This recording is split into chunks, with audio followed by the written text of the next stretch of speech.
the Egyptian and Tunisian revolutions, the uprisings in Bahrain, in Saudi Arabia, in Yemen, the protests in Greece, in the UK, in Iceland, in the US. Workers' strikes in China, in India, the Solidarity strike at Sky City down the road.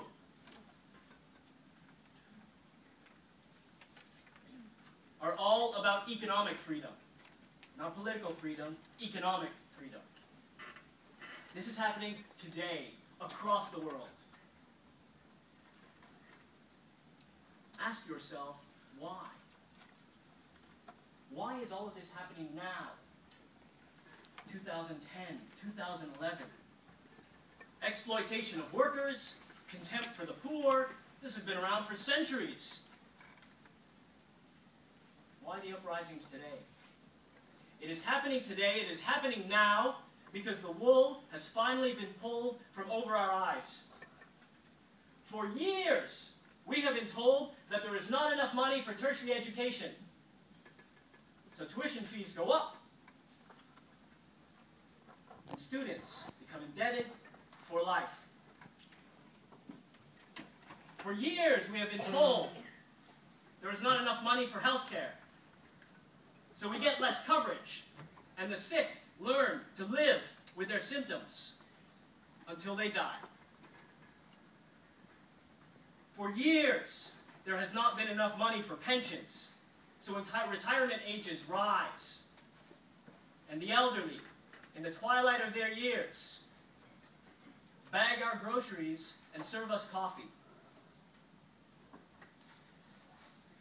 Yet the minute, nay, the second, the banks tell the governments that they need money, they need to be saved from the economic meltdown they caused, the coffers open, and the greatest public handouts in the history of the world flow like a tidal wave, a multi-trillion-dollar tidal wave. Neoliberalism, that thoroughly discredited economic theory, at work in Egypt, in Tunisia, in New Zealand, in the UK, in Iceland, in Greece, and plenty of other economies that are in free fall, shifts power away from the public to the private sector.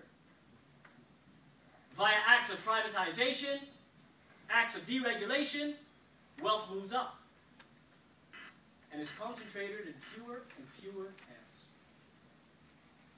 Evidence? Turn to Robert Wade, LSE.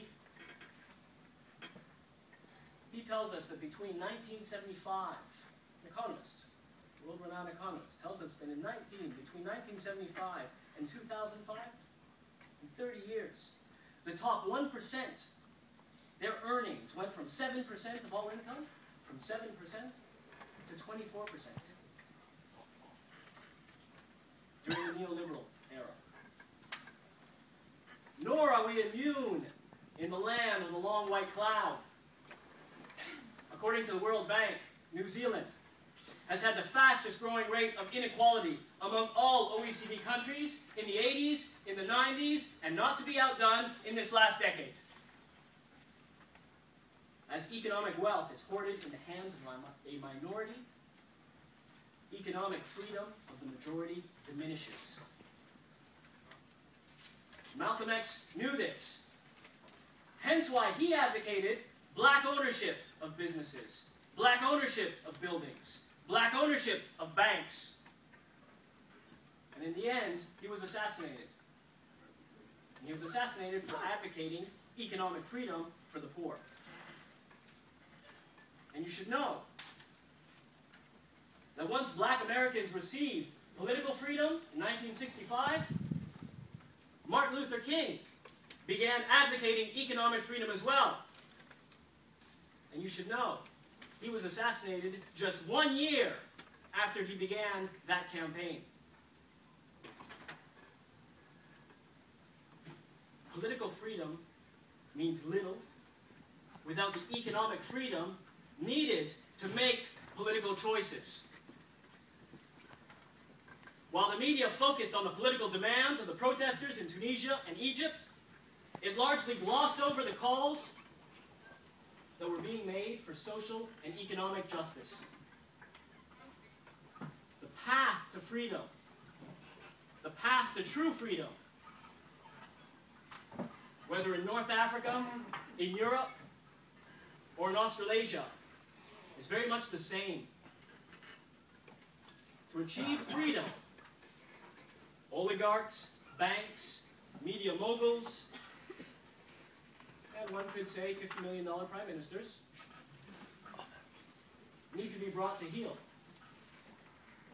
Rules need to be put in place to ensure that the success of one does not trigger the demise of many.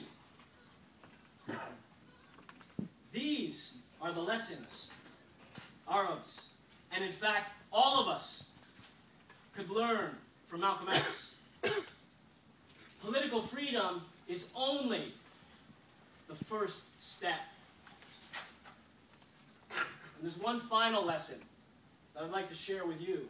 And this is a joint lesson from Malcolm X and from Tunisians and Egyptians. Power only takes a step back in the face of greater power. Malcolm X again. What the Tunisians and the Egyptians have taught the world is that the power of the people is by far the mightiest force on earth. Thank you.